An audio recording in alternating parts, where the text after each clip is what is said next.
Hey yo, so this is going to be a guitar lesson on 1-4-5s in the A minor pentatonic scale. Later on we'll see how we can move the scale all around the neck for any key. But the big thing, sorry, I was making this video for a friend, decided that instead of making it for different people all the time, just put it on YouTube and everybody can watch it if they want to. I hope you like it. The pentatonic scale is only 5 notes, and you can get so lost in the, oh, is it major or is it minor, depending on what note you're starting on. But I think it's better if you just learn the positions and then you just realize it's 5 notes and you make a melody when you're soloing. So let's work on the pentatonic scale first. We're going to start on this 3rd fret. You can find this all online, so I'm not going to put the tabs there, all right? So the 3rd fret on the fat string, or the low E string, or the string closest to your head. So we're going to go 3, we're going to go to the next dot, probably on your guitar, or the 5th fret. Alright, now big thing, you might as well get the technique right.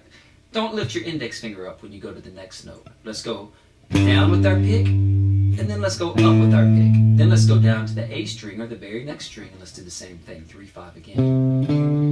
Then let's go to 2-5. So that's the 2nd fret, and that will be on the 3rd string, or the D string, or the 4th string, depending on which way you're counting, right? Most people would call it the 4th string. Now we're going to go to the G string, ooh, and we're going to go 2nd, 5, and yes, I probably need to grow up. Now we're going to go to the 3rd fret of the B string. Now back to 5, 3rd fret, back to 5. So if you notice, these bottom 2 and these first 2 are the exact same. That's easy to remember, right? Then we have the 2nd, the ones in the middle, which are 2-5, 2-5. So that whole one would be. Those notes are G, A, C, D, E, G, A, C, D, E, and G, A. All right, so now let's go to the next, right? So we know that, we noticed that everything from this finger, or ring finger, depending on what you were using, was on the 5th fret. So every note for this finger is going to be on the 5th fret this time. Same 5 notes in a different order, all right? So we're going to go 5, 8. Now this is that shape that most people know,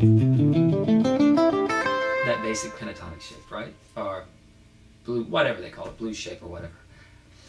So we go 5, 8, 5, 7, 5, 7, 5, 7, 5, 8, 5, 8. A little slower. 5, 8, 5, 7, 5, 7, 5, 7, 5, 8, 5, 8. Now if you see, remember our notes were G, A, C, D, E, G, A, C, blah, blah, blah. Watch, these are the same 5 notes, different order. A, C, D, E, G, A, C, D, E, G, A, C. I would say you want to spend more time practicing than thinking about it, or playing. I hate to practice. So, you know, if you had a chord progression, I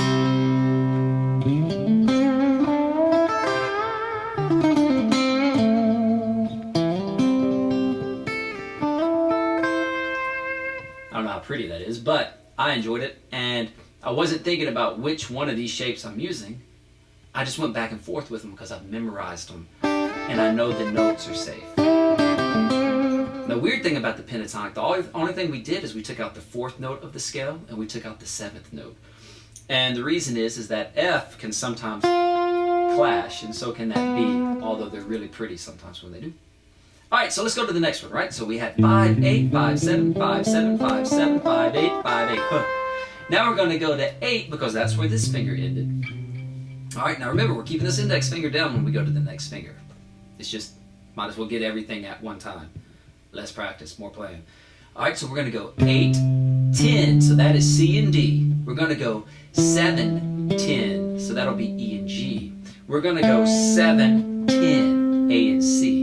We're going to go 7, 9, D and E. We're going to go 8, 10, which is G and A. And we're going to go 8, 10 again, which was also C and D. Again, 8, 10, 7, 10, 7, 10, 7, 9, 8, 10, 8, 10. See, we're fun making a video.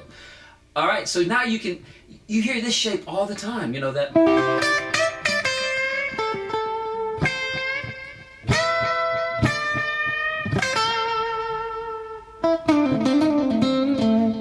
forth in between those two in all of our favorite blues recordings.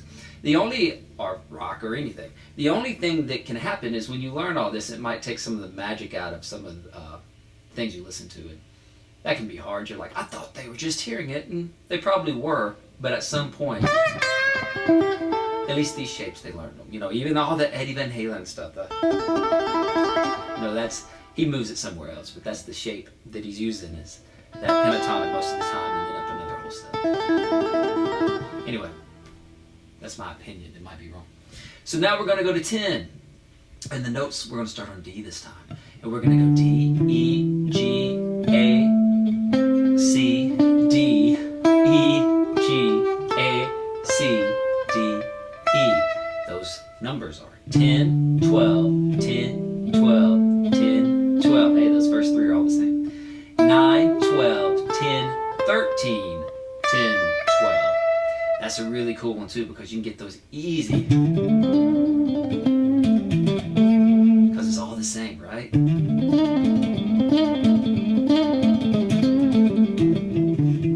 Alright. Awesome. Now the next one we're going to go is going to be from 12 to 15. Alright? And this is the last one you have to learn, and then they just start repeating. Right? 12, 15, 12, 15, 12, 14, 12, 14, 13, 15, 12, 15. Alright, the one thing you have to realize is that one's so close to this other one, the second one you learned, right? 5, 8, 5, 7, 5, 7, 5, 7, 5, 8, 5, 8. It's not going to sound terrible if you were to play it in both spots, but this one is 12, 15, 12, 15. The two are exactly the same. 12, 14, 12, 14. A small half-step shift, meaning going from one fret to the very next fret. 13, 15, and 12, 15. And those notes are E, G, A, C, C, D, E, G, A, C, D, E, G. And look, you don't have to be playing guitar for this to work for you. This works on any instrument. They're just notes. And if you say the notes when you're playing them, eventually you'll know them all over the fretboard. All of a sudden you'll be able to read music as long as you can count the timing. But your ear will start adjusting to every time you hear this. Oh, that's a C. That's a G. Alright, so let's get to the next part. The 1, 4, 5. We're going to do it in C. Most, I would say 90% of American music is a 1, 4, 5. It could be in a different order. It might be 4, 5, 1, 1, 5, 4, 1, all the different ways you can do that. But if you're ever playing and you walk on stage and somebody goes, "This is a 1, 4, 5, and A," you might think to your head, "Oh, try to be good," that.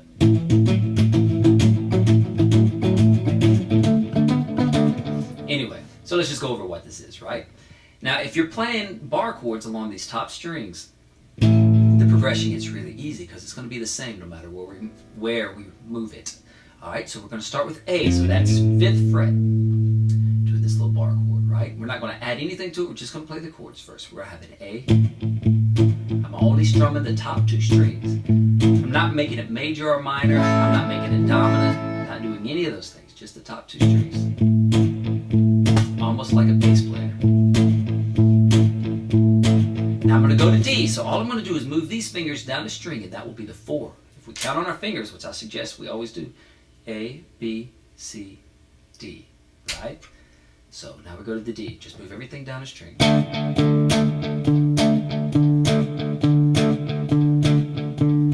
going to go back up to the A, exactly where you were before. I guess this could be a 12-bar blues. I'm not really counting how many bars I'm doing.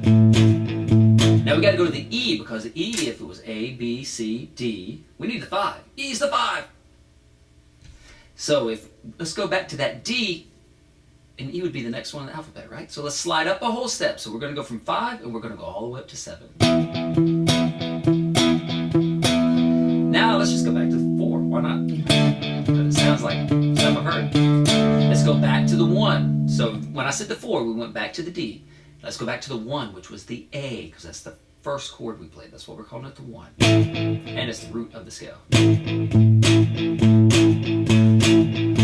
Let's end it with 5, which is going back to that E on the 7th fret. So let's add, I'm going to add the 6th to it. So we have that little blues progression, right? And the sixth is going to be me reaching my pinky all the way up to the ninth fret on the A string. So we're still only strumming 2 strings, and we're going to have this rhythm. We're going to go 2, put your pinky down, now come back. So 1 hit on the pinky, and then back to normal, and that's going to be our rhythm. So, you know, did I do that twice? Yes, I did it twice. Sorry, worst guitar teacher ever. All right, so we're gonna go 1, 2, 1, 2, 1, 2, 1, 2, 1, 2, 1, 2. That's pretty easy though. So that's on A again.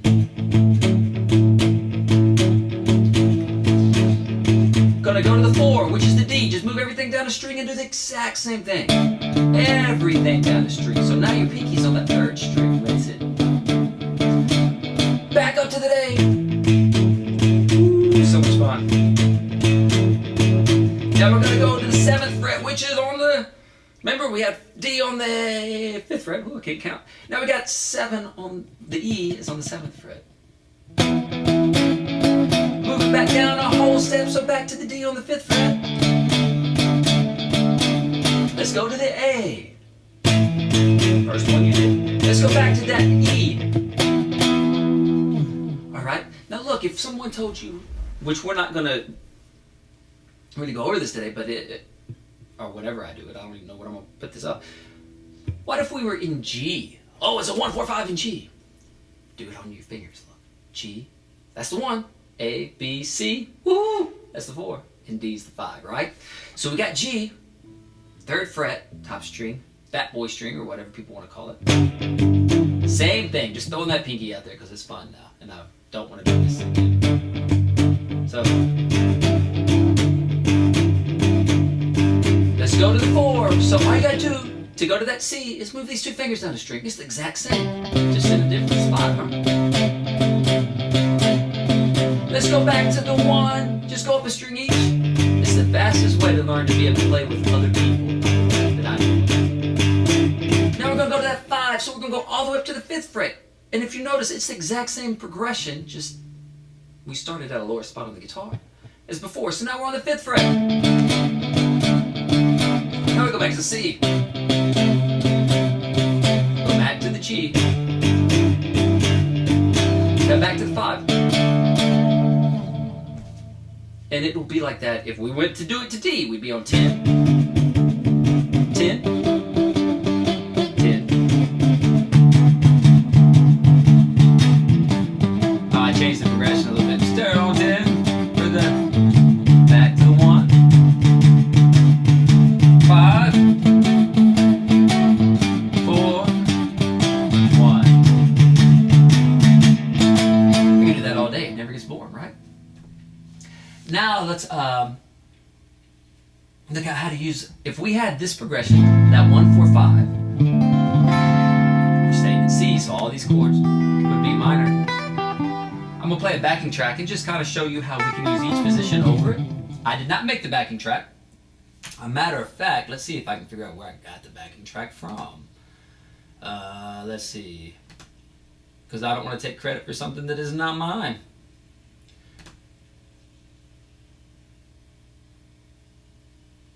Alright, I got this from YouTube and a guy named Glad Perry. He makes a whole bunch of good backing tracks. It's one of the first ones I saw. Anyway, now that we did that, let's practice over this backing track for a second. Let me get it all set up for you. So, let's work on these shapes over this backing track, right? So here's the first one, right? We did...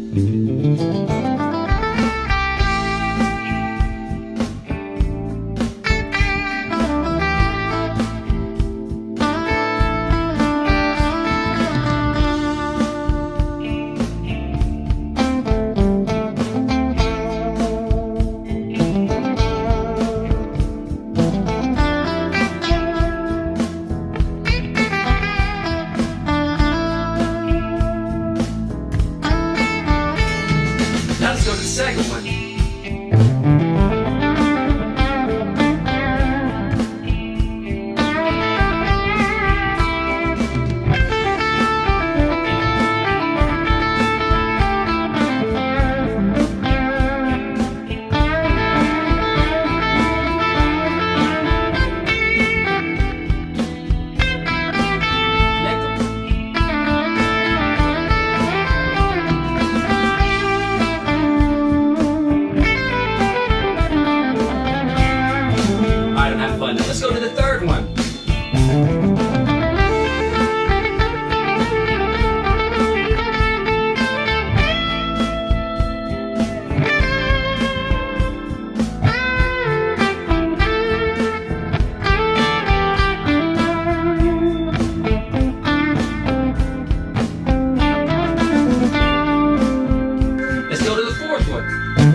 I'm playing. Let's go to the next one, right?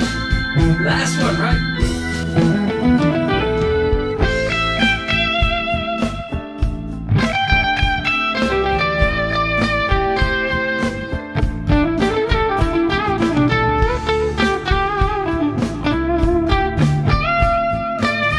Kind of without a key.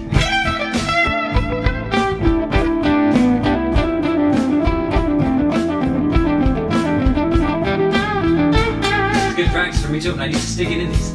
Alright, so let's just connect them all together with another there.